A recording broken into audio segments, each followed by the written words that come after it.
చూస్ country delight, live better. ఇప్పుడే country delight యాప్ని download చేసుకోండి.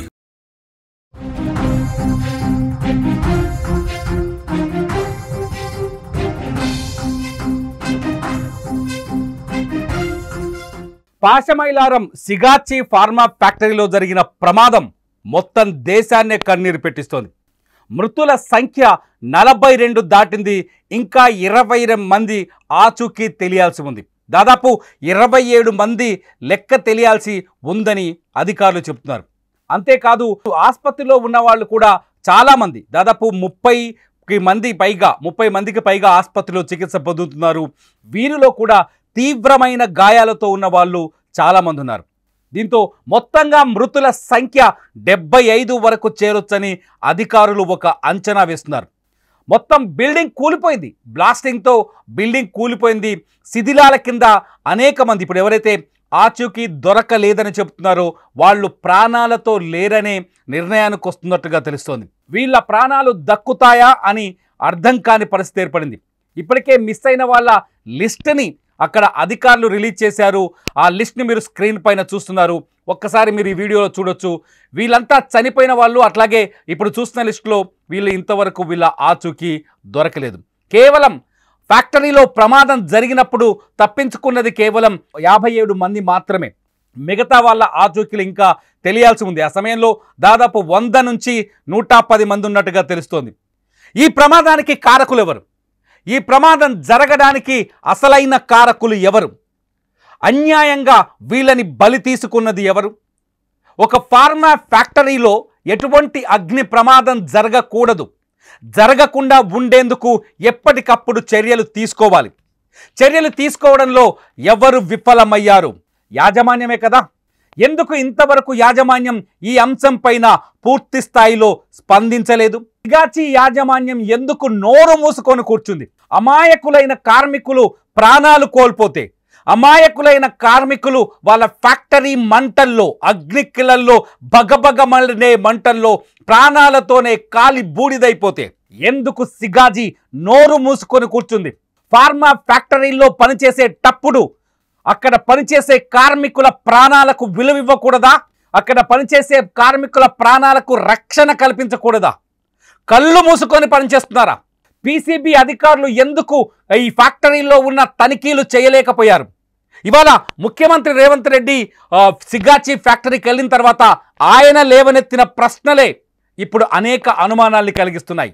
ముఖ్యమంత్రి రేవంత్ రెడ్డి కొన్ని కీలకమైన ప్రశ్నలు లేవనెత్తారు. ఏ ప్రశ్నలకి ఊహాజనితమైన సమాధానాలు చెప్పొద్దు, చెప్పితే నేను ఊరుకోనని చాలా స్పష్టంగా చెప్తున్నారు ముఖ్యమంత్రి రేవంత్ రెడ్డి. ముఖ్యమంత్రి రేవంత్ రెడ్డి లేవనెత్తిన ప్రశ్నలు ఒక్కసారి నేను చూస్తాను. బాయిలర్స్ని తనిఖీలు చేశారా? బాయిలర్స్ని మీరు రెగ్యులర్గా తనిఖీలు చేస్తున్నారా? బాయిలర్స్ని తనిఖీలు చేయాల్సిన బాధ్యత ఖచ్చితంగా పీసీబీ చేతుల్లో ఉంది, లేదంటే ఆ జిల్లా మెజిస్ట్రేట్ చేతుల్లో ఉంది. నిజంగా బాయిలర్స్ని మీరు తనిఖీలు రెగ్యులర్గా చేస్తున్నారా? బాయిలర్లలో సమస్యలుంటే వాటిని గుర్తించారా? ఇవి నా ప్రశ్నలు కాదు.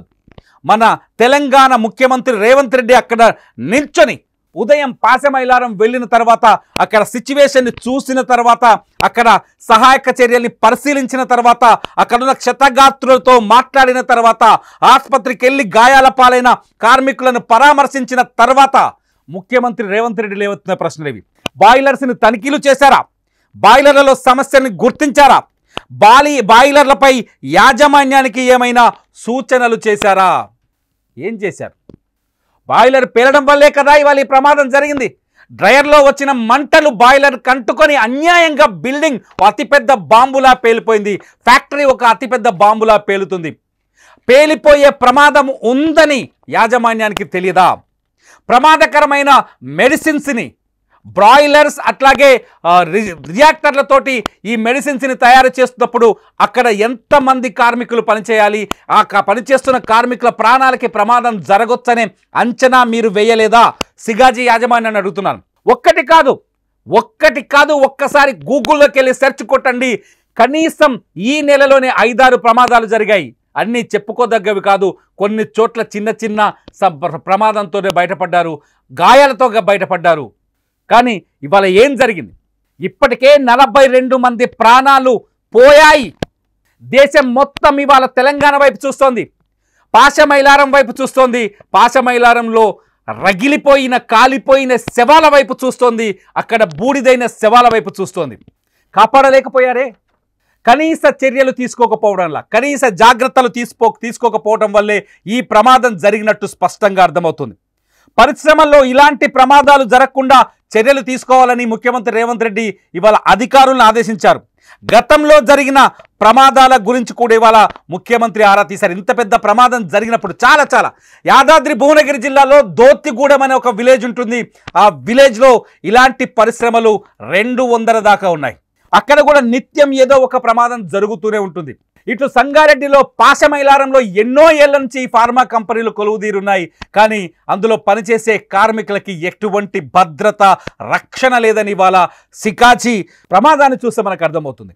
వీళ్ళంతా ఎవరు? చనిపోయిన కార్మికుల గురించి ఆరా తీస్తే కొన్ని ఇంట్రెస్టింగ్ ఆసక్తికరమైన విషయాలు కనిపిస్తున్నాయి. వీళ్ళంతా తెలుగు వాళ్ళు కాదు, ఒకరిద్దరు మాత్రమే తెలుగు వాళ్ళు కనిపిస్తున్నారు. ఒకరిద్దరు మాత్రమే. నితీష్ రెడ్డి అండ్ శ్రీరమ్య వాళ్ళు మన తెలుగు వాళ్ళు. శ్రీరమ్యది మన కృష్ణా జిల్లా ఎన్టీఆర్ జిల్లాలోని తిరువూరు నియోజకవర్గం. ఆ శ్రీరమ్య నితీష్ రెడ్డి వచ్చేసి కడప జిల్లా అని తెలుస్తుంది. వీళ్ళిద్దరూ పాపం 2 నెలల్లో 2 నెలల్లో పెళ్లి చేసుకోవాల్సింది. వీళ్ళ పెళ్లిని స్వయంగా తిరువూరు ఎమ్మెల్యే కొలికపూడి శ్రీనివాస్ కుదిర్చారు. ప్రశాంతంగా బతకాలనుకున్నారు. ఇవాళ ఇద్దరు కలిసి సజీవ సమాధైపోయారు, కాలి బూడిదైపోయారు. మిగతా కార్మికులంతా ఈ ప్రాంతం వాళ్ళు కానే కారు. ఫార్మా కంపెనీలు చేస్తున్న దుర్మార్గాల గురించి, దోపిడీల గురించి, ఫార్మా కంపెనీలు చేస్తున్న అకృత్యాల గురించి కొంత నేను చెప్పాలనుకుంటున్నాను. ఇవాళ ఫార్మా కంపెనీలు బీహార్, జార్ఖండ్, ఒడిస్సా నుంచి కార్మికులను తీసుకొస్తాయి. అక్కడ నుంచి ఏజెన్సీలను పెట్టుకొని, కొన్ని ఉద్యోగ ఏజెన్సీలను పెట్టుకొని, చూడండి మన తెలంగాణలో హైదరాబాద్ చుట్టూన్న ఫార్మా కంపెనీలోకి వెళ్ళి మీకు ధైర్యం ఉంటే ఒక్కసారి ఎంక్వైరీ చేయండి. అక్కడ పనిచేసే కార్మికులంతా జార్ఖండ్, ఒరిస్సా, బీహార్ ప్రాంతం నుంచి వచ్చిన వాళ్ళు ఎక్కువ మంది ఉంటారు. వీళ్ళంతా వచ్చి ఇక్కడ గొడ్డు చాకిరీ చేస్తారు. రోజుకు 12 గంటలు పనిచేస్తారు. ఒక్క రోజుకి 12 గంటలు. వాళ్ళకిచ్చే జీతం ఎంతో తెలుసా? 12,000 నుంచి 20,000 మాత్రమే. నీకెలా తెలుసా నన్ను అడగొచ్చు. నేను భూదాన్ పోచంపల్లి వాసిని. అక్కడ ఏదైతే దోతిగూడెం విలేజ్ ఉందో ఆ విలేజ్లో నేను ఫార్మా కంపెనీల అకృత్యాలని కళ్ళారా చూసిన వాడిని కాబట్టి చెప్తున్నాను. నేను ఒక జర్నలిస్ట్గా అక్కడ నుంచి చాలా అకృత్యాలని రిపోర్టింగ్ చేసిన వాడిగా చెప్తున్నాను. దోచుకుంటారు వాళ్ళ శ్రమని. వాళ్ళకి ఏ కార్మిక చట్టాలు వాళ్ళకు వర్తించవు. ఏ కార్మిక సంక్షేమ కార్యక్రమాలు పరిశ్రమల్లో ఉండవు, ఈ ఫార్మా కంపెనీల్లో ఉండవు. ఏ కార్మిక చట్టాల పరిధిలోకి వాళ్ళని తీసుకురారు. వీళ్ళంతా గుడ్డిగా ఫ్రీలాన్సర్స్ కిందనో కూలీల కిందనో పెట్టి వీళ్ళతో పనులు చేస్తారు. ఎందుకంటే స్థానికులను ఎవరైనా ఇటువంటి కంపెనీల్లో రిక్రూట్ చేస్తే వాడు కార్మిక చట్టాల ప్రకారం తిరగబడే అవకాశం ఉంటుంది. వారికి యూనియన్ల సపోర్ట్ వచ్చే అవకాశం ఉంటుంది. వారికి ప్రభుత్వం, రాజకీయ పార్టీల మద్దతు దొరికే అవకాశం ఉంటుంది. ఈ అవకాశం ఉండకుండా ఉండేందుకు ఈ సోకాల్డ్ ఫార్మా కంపెనీల యాజమాన్యాలు పెద్ద పేర్లుంటాయి. వీళ్ళకి సంఘంలో పెద్ద గౌరవాలు ఉంటాయి. వాళ్ళు బెంజ్ కార్లలో తిరుగుతారు. వీళ్ళు మంటల్లో కాలి బూడిదైపోతారు. వీళ్ళని ఇతర రాష్ట్రాల నుంచి తీసుకొచ్చి కార్మిక చట్టాన్ని ఉల్లంఘించి వాళ్ళ చేత పనులు చేస్తున్నారు. ఇది వాస్తవం. పీసీబీ అధికారులు ఖచ్చితంగా ఈ ఫ్యాక్టరీలని రెగ్యులర్గా తనిఖీలు చేయాలి. తనిఖీలు చేసే విధంగా జిల్లా కలెక్టర్లు ఖచ్చితంగా వాళ్ళపైన ఒత్తిళ్లు చేయాలి. ఇవేవి జరగవు. ఫైళ్ళన్నీ కలెక్టర్ ఆఫీస్కి వస్తాయి, అక్కడే సంతకాలు చేస్తారని కొంతమంది చెప్తున్నారు. నేనైతే ఇంకా చూడలేదు. దీనిపైన ఇంకా నిజాలు బయటికి రావచ్చు. పీసీబీ అధికారులు అసలు ఆ ఫ్యాక్టరీల వైపే చూడరనే చర్చ జరుగుతోంది. చూస్తే ఆ ఫ్యాక్టరీలు విడుదల చేసే రసాయనాలు, కెమికల్స్ అక్కడి మనుషుల్ని, ఫ్యాక్టరీల చుట్టూ ఉన్న గ్రామాల్ని తినేస్తుంటే పట్టించుకుంటారు కదా. చూడట్లేదని మనం కూడా నమ్మొచ్చు. పీసీబీ చర్యలు తీసుకోవట్లేదని. ఈ రియాక్టర్ల పైన, ఈ బ్రాయిలర్ల పైన ఎప్పటికప్పుడు ఎంక్వైరీ జరగాలని ఒక చర్చ ఉంది.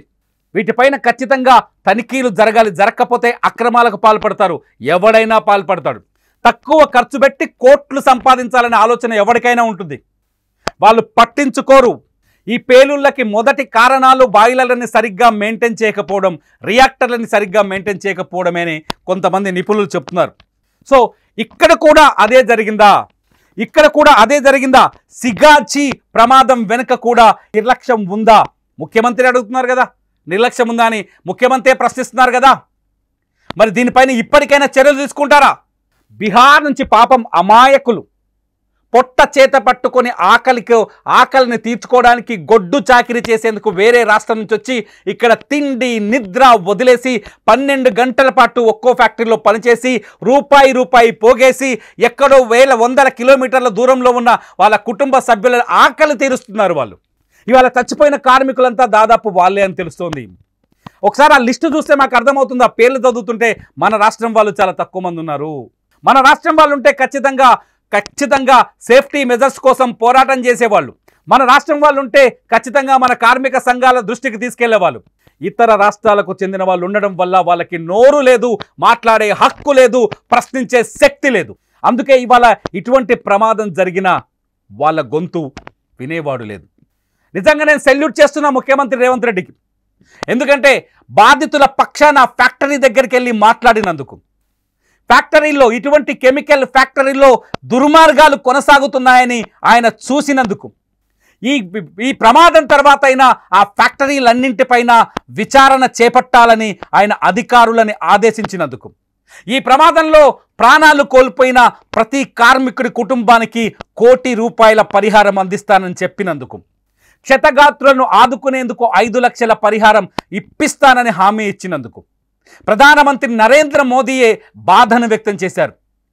ముఖ్యమంత్రి రేవంత్ రెడ్డి అక్కడికి వెళ్ళి ఆ కార్మికుల కష్టాలని కళ్ళారా చూశారు. ముఖ్యమంత్రి వేసిన ప్రశ్నలకైనా సమాధానం దొరుకుతుందా?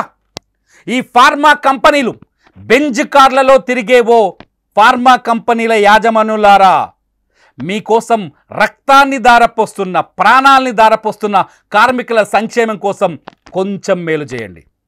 ఇదే నా చివరి ఆకాంక్ష. మరి మీరేమంటారు? ఈ వీడియో కింద కామెంట్ చేయండి. ఈ కామెంట్స్ పైన ఖచ్చితంగా ఈ వీడియో పైన మీరు కామెంట్ చేయాలి. కార్మికుల పక్షాన నిలబడి మాట్లాడాలి. నేను మాట్లాడిన దాంట్లో మిస్టేక్ ఉన్నా మీరు కామెంట్ చేయండి. చూస్తూనే ఉండండి లైవ్ అప్డేట్స్ కోసం సుమన్ టీవీ.